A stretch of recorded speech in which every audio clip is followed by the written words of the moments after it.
41, 42 డివిజన్లో ఈరోజు ఇంత పెద్ద ఎత్తున మా సోదరులందరూ కూడా తెలుగుదేశం పార్టీ అభ్యర్థి శ్రీమతి మాధవి గారిని ఆశీర్వదించడానికి వచ్చినందుకు చాలా సంతోషం. మీకు అందరికీ కూడా స్వాగతం తెలియజేస్తున్నా.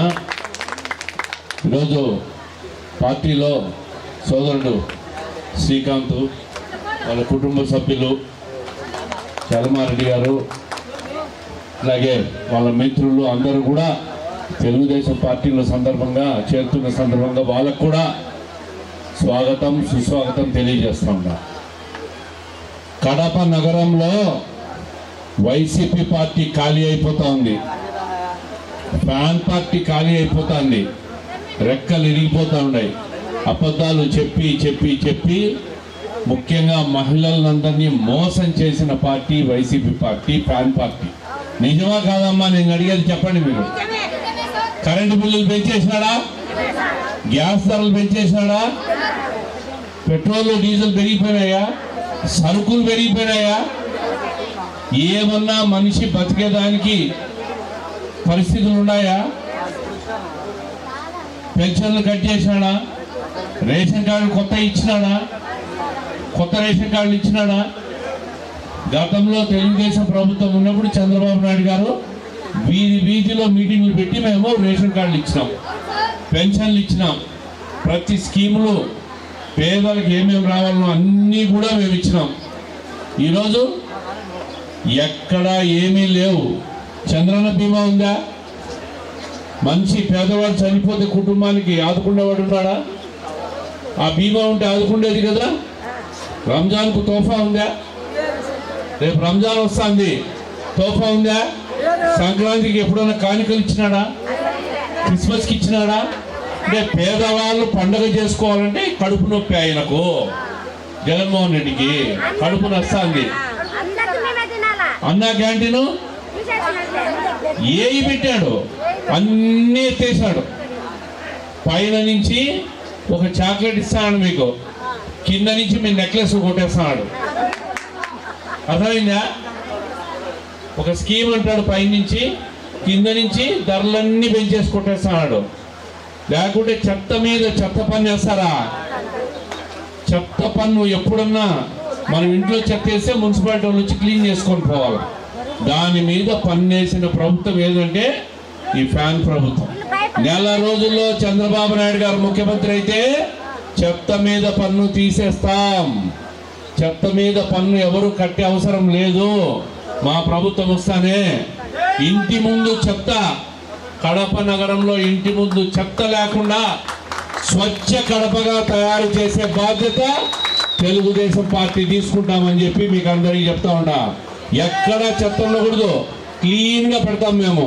మున్సిపాలిటీ వాళ్ళు ప్రతిరోజు రావాలా, క్లీన్ చేసుకొని పోవాలా, మీరు లెక్క ఇవ్వాల్సిన అవసరం లేదు. ఏంది ఇంటి నుంచి దౌర్జన్యం? 100 రూపాయలా?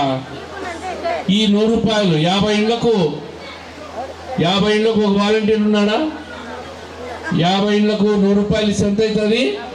5,000. వాలంటీర్ జీతం ఎవరు ఇస్తాడు? మీరు ఇస్తాడు. ఆయన ఇస్తాడా? మీరు ఇస్తాడు. మళ్ళీ మీ మీద పెత్తనాలు చేస్తారు వాళ్ళు.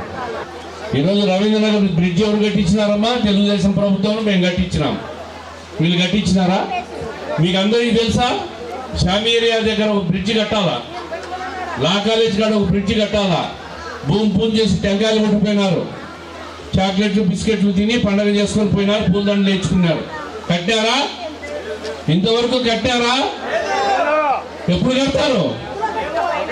నేను ఇప్పుడే చెప్తా ఉన్నా ఈ ఎమ్మెల్యేకి, నీకు చేతనైతే ఎన్నికల లోపల బ్రిడ్జిని పూర్తి చేయి.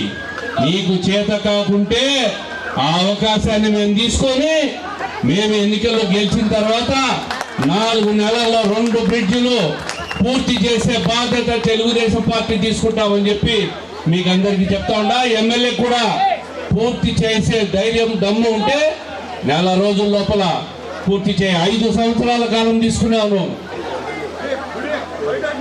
ఈ ఎమ్మెల్యేకి 5 సంవత్సరాలు టైం ఇచ్చినారు. బ్రిడ్జి కట్టమన్నారు, కట్టాల. ఇంతవరకు టెంకాయలు కొట్టినారు, పూజలు చేసినారు. నెల రోజులు ఉంది ఇంకా ఓటుకో. ఆ నెల లోపల పూర్తి చేస్తే దమ్ము ధైర్యం ఉంటే పూర్తి చేయవను. పూర్తి చేసేది లేకుంటే చేతగాని మనిషిగా మిగిలిపోతాడు. మాకు కడప ఎమ్మెల్యేగా మాధవి గారిని గెలిపించండి. తెలుగుదేశం అధికారంలోకి వచ్చిన 4 నెలల లోపల 2 బ్రిడ్జిలు పూర్తి చేపిస్తాం. మాట తప్ప ప్రసక్తే లేదు. రేపు తెలుగుదేశం ప్రభుత్వం అధికారంలోకి వస్తే 3 గ్యాస్ సిలిండర్లు ఫ్రీ పేదలకు సంవత్సరానికి. 18 ఏళ్లు నిండిన ప్రతి మహిళకు 1500 రూపాయలు నెలకు ఇచ్చే విధంగా ఏర్పాటు చేశారు. 60 సంవత్సరాల వరకు ప్రతి మహిళకు మీకు అందరికీ నెలకు 1500 వస్తుంది. 60 ఏళ్ళు దాటిన వాళ్ళకు పెన్షన్ వస్తుంది. ఈరోజు పిల్లలు ఎంతమంది ఉంటే అంతమందికి 15,000 రూపాయలు చదువుకునే దానికి తెలుగుదేశం పార్టీ జనసేన ప్రభుత్వం ఇవ్వబోతా ఉంది.